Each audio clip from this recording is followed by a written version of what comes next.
आतंकियों को खुली छूट पाकिस्तान देगा। ये बड़ी खबर इस वक्त निकलकर सामने आई है। हाफिज सईद को रिहा करने की तैयारी पाकिस्तान कर रहा है। जो कहता है कि हम आतंक को पनाह नहीं देते हैं, अब वो आतंकवादियों को रिहा करने की कोशिश कर रहा है। आपको बता दें, लश्कर-ए-तैयबा का मुखिया है हाफिज सईद, जिसे रिहा करने की बात पाकिस्तान कर रहा है, क्योंकि भारत के एक्शन से डर में है और अब अपने आतंकियों को आगे कर रहा है। और पहले कहता है पाकिस्तान कि वो आतंकियों को पनाह नहीं देता है, लेकिन जितने आतंकी ठिकाने पाकिस्तान में है उसे तो पूरी तरीके से एक आतंकवादी देश घोषित कर देना चाहिए, ये मांग भी उठने लगी है। लेकिन अब उसने साफ कह दिया है कि वो जो आतंकी है उन्हें आगे रखेगा। पाकिस्तान ने भी अपना काम शुरू कर दिया है। एयर डिफेंस हमारा तत्पर है, एयर डिफेंस जैसे आपको पता है, और हमने भी उनके एयर डिफेंस के रडार को नेस्तनाबूद किया है, लाहौर वाले को, जो कि 71 में भी लाहौर फोर्ट के ऊपर एक एयर डिफेंस रडार था जिसको हमने नेस्तनाबूद किया था। वो अमृतसर की फ्लाइंग को एकदम टेक ऑफ पे ही पकड़ लेता था। तो ये सारा जो है, ये लड़ाई का जो अब आप दृश्य देख रहे हैं, ये धीरे धीरे डेवलप हो रहा है।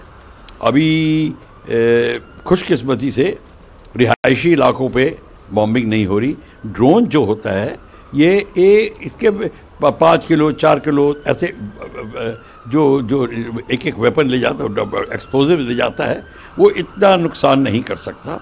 वो सिर्फ पॉइंट टारगेट को नुकसान करता है। और इवन जो मिसाइल होती है वो भी नुकसान करती है, पर उसकी वो डिस्ट्रक्टिव कैपेसिटी नहीं होती जितने की बॉम्बिंग में होती है। बट अपने तरफ से हम ये कहना चाहेंगे कि हमारी जो एयर डिफेंस सिस्टम ने एब्सोल्युटली अलर्टनेस दिखाई और एब्सोल्युटली जो उनको डिस्ट्रॉय किया। अब हमें देखना होगा कि कहाँ कहाँ पे या और अटैक करते हैं। और दूसरी बात है, सिर्फ ये सैल्वो ऑफ ड्रोन से ही नहीं रुक जाएगी। अब क्या इसमें आर्मी इन्वॉल्व होगी, क्या हमारी मूवमेंट्स होगी, क्या पाकिस्तान उसको अब द एंटे करेगा, मतलब अब दोबारा उसको लड़ाई के लेवल को ऊपर ले जाएगा और आर्मी को लगाएगा, या ये सिर्फ जैसे हम तो उसके टेररिस्ट के इलाकों को अटैक कर रहे थे, और या जो उनके रडार वगैरह जो इस काम को जिसको कहते मदद करते थे।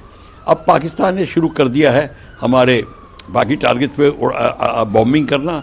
तो हमारा भी काम होगा कि अब धीरे धीरे अब हमारा भी उनका जो डिस्ट्रक्टिव एरिया है, जो एरिया जिसको हम डिस्ट्रॉय करना चाहते हैं, वो लिस्ट बढ़ती चली जाएगी और फिर लड़ाई जो है एस्केलेट होगी। इसमें भी दो राय नहीं है। सर, कल इंडियन कुछ चलिए इस बीच एक और बड़ी खबर, सेना ने जारी किया है वीडियो। बड़ी खबर इस वक्त की इस समय आ रही है, सेना ने जारी पाकिस्तान पर हमले का वीडियो जारी हो चुका है।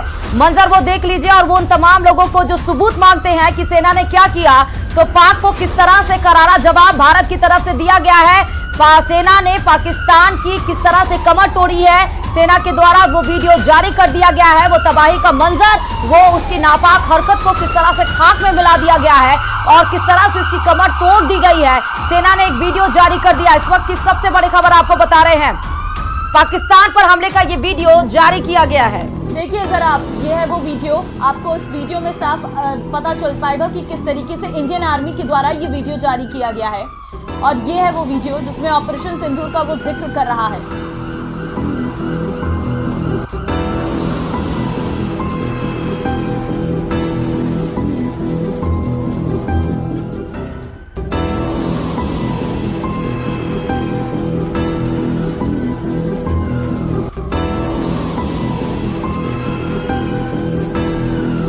इस वीडियो में आपको नजर आ रहा होगा कि किस तरीके से एक कोई वस्तु आपको नजर आ रही होगी, छोटी सी आपको नजर आएगी क्योंकि ड्रोन शॉट है, तो जिसमें आप देख सकते हैं कि किस तरीके से वो आता है पाकिस्तान की तरफ से और भारत जो है उसे एयर में यानी कि हवा में ही उसे मार देता है, उसे जमीन पर आने भी नहीं देता है। अब आप देखिए, आपको तस्वीर में नजर आ रहा होगा, एक छोटी सी चीज आपको नजर आ रही होगी, जैसी वो आगे बढ़ती है तुरंत धुआं धुआं नजर आ जाता है। यानी कि वो जो ड्रोन पाकिस्तान ने भेजे थे भारत पर अटैक करने के लिए, सेना के द्वारा उन ड्रोन्स को हवा में ही मार दिया गया, उन्हें जमीन तक आने भी नहीं दिया गया। चलिए, नरपत सिंह लगातार हमारे साथ जुड़े हुए हैं, मेजर हैं जो कि डिफेंस एक्सपर्ट भी हैं। सर, ये जो वीडियो जारी किया गया है उस पर आपका रिएक्शन?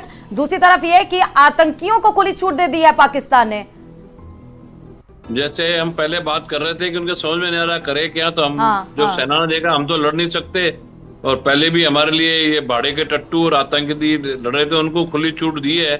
तो खुली छूट ये है कि उनको मरने के लिए छोड़ दिया है, पहले इनको छुपा के रखा हुआ था। अब वो आगे आएंगे और हमारे से जब भारत ने कहा है कि हमको तो आतंकी खत्म करना है, आतंकवाद खत्म करना है, तो ये खुद में शक्ति है नहीं, मेरे में तो दम है नहीं, तो मैं इनको रिलीज करता हूँ। जो आपने अभी खबर दिखाई है, सच है कि वो उनको बोल रहे हैं कि आप हमारी लड़ाई लड़ो, तो अभी वो आतंकी कितनी लड़ाई नरपत सर, एक बात मैं समझना चाहूंगी कि बहावलपुर में जो 100 किलोमीटर दूर घुस के, जो कि जेएम मुख्यालय है, भारत पाक सीमा से 100 किलोमीटर दूर है, और ऑपरेशन सिंदूर के तहत हमने उसको नेस्तनाबूद कर दिया। वो लश्कर तैयबा हाफिज सईद का वहां पर ठिकाना था, उसको हमने खत्म कर दिया। तो लश्कर तैयबा हाफिज सईद को आप छोड़ रहे हैं, या वो कहां से ऑपरेट करेगा?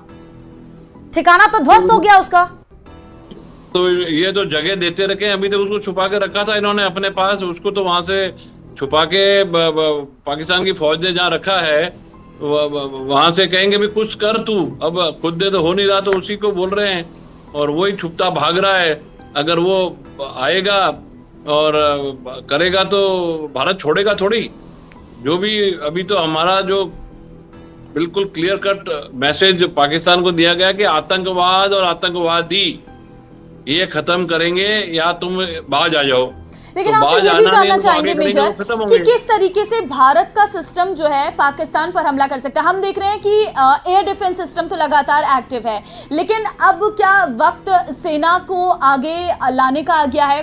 क्योंकि हम देख रहे हैं थल सेना की तरफ से भी अभी एक्शन लिया गया है, उसने भी अपने तरीके से एक्शन लेना शुरू कर दिया है। हमारे पास 3 सेना और तीनों सेना हमारी इस वक्त एक्टिव मोड में है। तो आप सही कह रहे हैं कि जो प्लानिंग है, जो चीजें हैं, वो बताई तो जा नहीं सकती कि वो क्या करेंगे, लेकिन ये जरूर है कि आप पूरा देश देख ही रहा है कि भारतीय सेना सक्षम है, वो बहुत ही स्ट्रांग है, बहुत प्रोफेशनल है, वो और चीजों में अपना टाइम वेस्ट नहीं करते हैं, जिसका जो काम है उसमें उसी में लगे हुए हैं, जिस डिपार्टमेंट जिस लगे।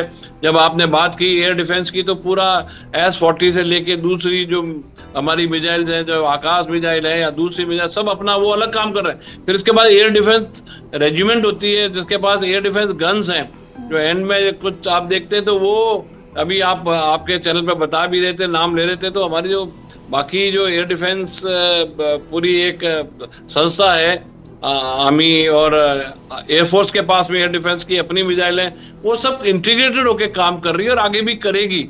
और हमारा तो यही एम था, बार बार कहा जा रहा है कि भाई हम आतंकवाद तुम मत करो, लेकिन जो पाकिस्तान करेगा वो अगर हमारे पे ईंट फेंके तो पत्थर उसको मिलेगा ही मिलेगा, ये कंफर्म्ड है, नहीं उनको सर, भी मालूम है। इस सब के बीच में क्योंकि बात बिल्कुल के हम फोकस कैलकुलेटिव और नॉन एस्केलेटरी और स्मार्ट मूव चल रहे हैं, इसलिए सारे प्रूफ्स हमने अपने पास रखे हैं, और इसीलिए विदेश में भी कोई हमारे ऊपर सवाल नहीं उठा पा रहा है, क्योंकि हर प्रूफ्स के साथ हम उसके ऊपर अटैक कर रहे हैं आतंक के खिलाफ। लेकिन सर, जब 9 ठिकाने हम ध्वस्त कर दिए आतंक को, तो हाफिज सईद को छोड़कर भी करेगा क्या आसिम मुनीर? वो कुछ बचे कुछ कचरा कहीं होगा, उनको इकट्ठा करके कुछ दिखाएगा। अब इनका काम तो ये रहेगा कि अपनी इज्जत बचाने के लिए हम कुछ ऐसा जो कहते हैं ना टोटके करना वाला काम रहेगा इनका अभी, और क्या, और करेंगे तो मरेंगे।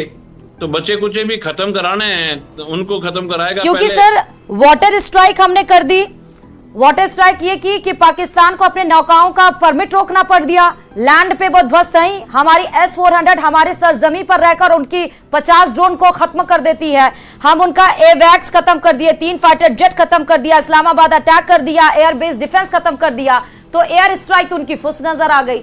और अगर समंदर पे देखिए तो INS विक्रांत ने कराची बंदरगाह को भी तबाह किया।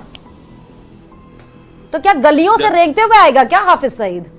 तो अभी वही तो है, दिखाने का कुछ रह नहीं गया, तो अभी खुद तो लड़ नहीं रहे, तो हाफिज सईद को आगे कर रहे हैं कि तू कर भाई कुछ, तू ही हमारा आका है, तू कुछ कर देगा, कहीं फुस कोई हरकत कर देगा छोटी मोटी तो लगेगा हमने कुछ किया, क्योंकि हम तो कुछ कर नहीं पाए, और सशक्त सेना से हम लड़ नहीं सकते, और वो लड़ते हुए हमारे को मारता है, हम उसको एक पत्थर फेंकते वो हथौड़ा मार रहा है, हमारी एक छोटी ईंट हमने फेंकी, वो ईंट को रख के उसने बड़ा पत्थर मिल रहा है। तो इसलिए मैं आपको बताना सर, चाहता इस हूं बीच कि एक और बड़ी खबर, भारतीय सेना ने पहला बयान जारी किया है।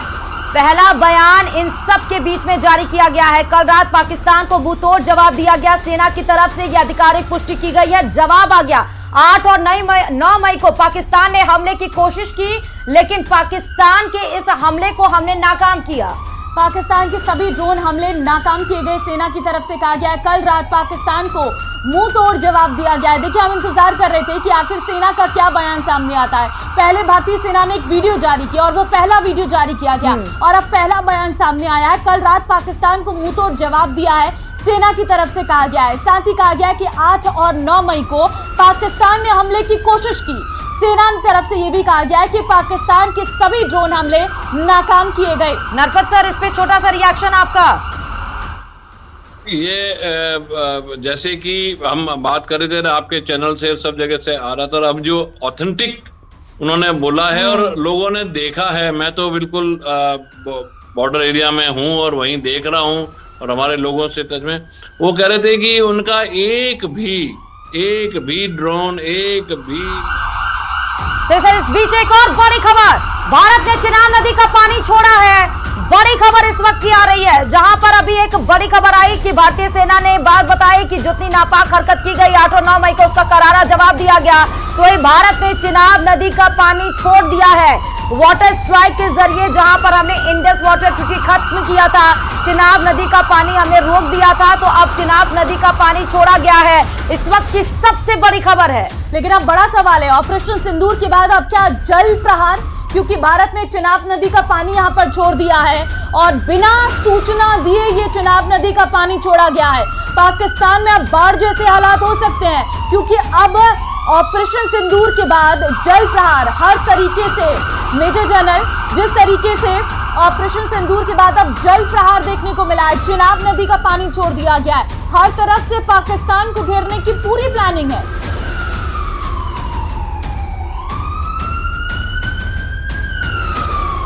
नहीं उनको भुगतने जो ऐसे भुगत रहे हैं। और मेरी ये भी अपील रहेगी कि हम नागरिक हों चाहे चैनल हो, हम कुछ भी ऐसा ना करें जिससे कि दुश्मन को कुछ फायदा हो जाए।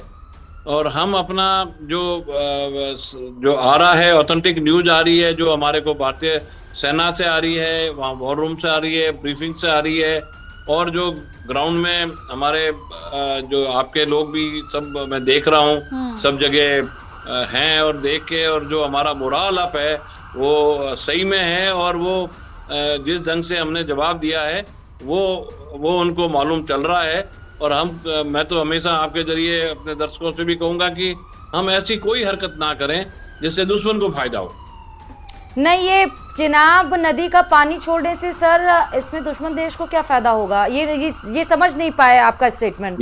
ये हाँ। मेरा फील्ड है नहीं कि मैं आपको जल की नीति, जल के ये, और मैं तो अपनी इतने 40 साल के करीब जो हमने काम किया, ट्रेनिंग करी है फौज और उनकी एनालिसिस, और जो आप मेरे से पूछ रहे हैं, लेकिन ये जो आप चिनाब नदी का पानी छोड़ा है, ये जो है इसका जवाब जब तक कि देखिए, मतलब एक तरीके से जनरल हम ये पूछने की कोशिश कर रहे हैं कि हमने देखा कि एयर स्ट्राइक की गई है और उसके बाद हम देख रहे हैं कि डिजिटल स्ट्राइक लगातार की जा रही है, और उसके बाद ही ये तीसरी स्ट्राइक देखने को मिल रही है। हम आपके पास लौटेंगे, हमारे संवाददाता इस वक्त ग्राउंड जीरो से प्रेमदान जुड़े हुए हैं हमारे साथ बाड़मेर से।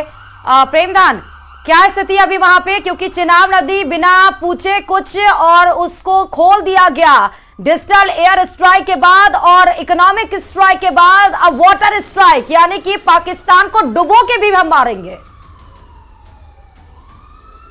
देखिए, मैं आपको बता रहा हूं कि युद्ध की जो परिस्थिति बनती है उसके बाद में दुश्मन को चारों तरफ से घेरना बहुत ही अति आवश्यक है, और यही कारण है कि हमने पहले एयर स्ट्राइक की वहां के आतंकवादियों को सबक सिखाने के लिए, उनको नेस्तनाबूद करने के लिए। लेकिन उसके बाद जब पाकिस्तान ने अपना वार करने की कोशिश की, सिविलियंस को अटैक करने की कोशिश की, उसके बाद में जब एक तरीके से जब सिविलियंस को आप अटैक करते हो और अघोषित वार आप जारी कर देते हो, तो उसका जवाब भारत की ओर से यही इसी तरीके से दिया जाना है। क्योंकि हमने एयर से उनके मिसाइलों को मार गिराया है, उनके फाइटर प्लेन को मार गिराया है, उसके साथ ही साथ उनके जो ड्रोन आए थे उनको मार गिराया है। तो जिस तरीके से जो पाकिस्तान जिस भाषा में समझ सकता है उस सारी भाषाओं में हमें जवाब देना बहुत जरूरी है। मैं बाड़मेर के, जो कि बाड़मेर पाकिस्तान का बॉर्डर है, जहां पर रात भर रेड अलर्ट रखा गया था। रात को करीब 2:45 बजे तक रेड अलर्ट में रहे थे हम लोग, और हमारे साथ में यहाँ पर बाड़मेर के नागरिक हैं जिनके अंदर जो जज्बा है, जो जोश है, वो देखते ही बन रहा है कि लोगों ने पूरी रात हमारा जिस तरीके के डायरेक्शन थे उसी का पालना किया है। आप पूरी रात यहाँ पर देखा कि आपने यहाँ पर रेड अलर्ट था, उसके बाद में लाइट किस तरीके के, देखिए किस तरीके की आप चीजें देख रहे हैं। ये कल ही प्रशासन ने शाम को गाइडलाइन जारी की थी, 9 से लेकर 4 बजे तक ब्लैक आउट करना है। तो यहाँ पर हम बॉर्डर के ऊपर सभी लोगों ने, ऐसा कोई घर नहीं रहा, सभी लोगों ने अपने घरों की लाइटें बंद कर दी थी और इन्वर्टर बंद कर दिए थे। और मीटरों के ऊपर जो लाइटें थी वहाँ पर उन्होंने अपनी पर्ची लगा के सब बंद की। सभी लोगों ने प्रशासन का सहयोग किया और यहाँ के लोग प्रशासन और भारत के सैनिकों के साथ कंधे से कंधे मिलाने के लिए तैयार है। अगर युद्ध की आवश्यकता पड़ी तो यहाँ के युवा सभी लोग बॉर्डर पर जाने के लिए, युद्ध में भी कूदने के लिए उतावले हैं। देखिए युवाओं में जोश है, क्योंकि बॉर्डर के ऊपर जो बैठे हैं उनके अंदर जोश है, और उनका साफ तौर से कहना है कि हमने जिस तरीके के हमें आदेश मिले थे, जिस तरीके के डायरेक्शन मिले थे, हमने उनको अक्सर से पालना करी है, और इसके साथ ही अगर जरूरत पड़ी तो हम बॉर्डर पर जाने के लिए भी तैयार है। आप क्या सोच रहे हैं? हम भी बॉर्डर पर जाने के लिए तैयार है, हमें भी खून सता है, हम भी पाकिस्तान से युद्ध करें। देखिए हर कोई यही सोच रहा है कि पाकिस्तान को उसी की भाषा में जवाब दिया जाए। यहाँ पर जो ग्रामीण खड़े हैं, पूरी रात उन्होंने घरों में जग करके भी अपनी रात निकाली है, क्योंकि किसी भी तरीके की विषम परिस्थिति है। कुछ प्रेमदान, कुछ ट्रेनें भी रद्द की गई हैं, इसको लेकर जरा अपडेट दीजिए, क्योंकि रेड अलर्ट तो हो गया है लेकिन अब इसका असर कुछ रेल सेवाओं पर भी पड़ रहा है। क्या ऐसी कोई जानकारी आपके पास? और इसी के साथ साथ क्या कुछ स्पेशल गाइडलाइंस भी सुबह होते ही कुछ जारी की गई हैं क्या बाड़मेर के लिए? देखिए स्पेशल गाइडलाइन अभी कोई जारी नहीं है। जो रात को रेड अलर्ट था उसी के थोड़ा रिलीज किया गया है। आम नागरिकों को सतर्कता बरतने के निर्देश दिए गए हैं। हमारी सुबह प्रशासन से बात हुई है, उनका भी ये कहना है कि अभी तक कोई विशेष परिस्थिति नहीं है, लेकिन हाँ हमें आप हमारे साथ जुड़े रहिए। नरपत सर हमारे साथ आप जुड़े रहिए। देखिए बड़ी खबर है, पर्पल अपडेट आ रहे हैं, कहीं मत जाइए क्योंकि 1 मिनट भी जाएंगे, क्या बड़ी खबर आ जाए आप उससे चूक जाएंगे। वक्त एक छोटे से ब्रेक का है, फौरन यहाँ से होते हैं।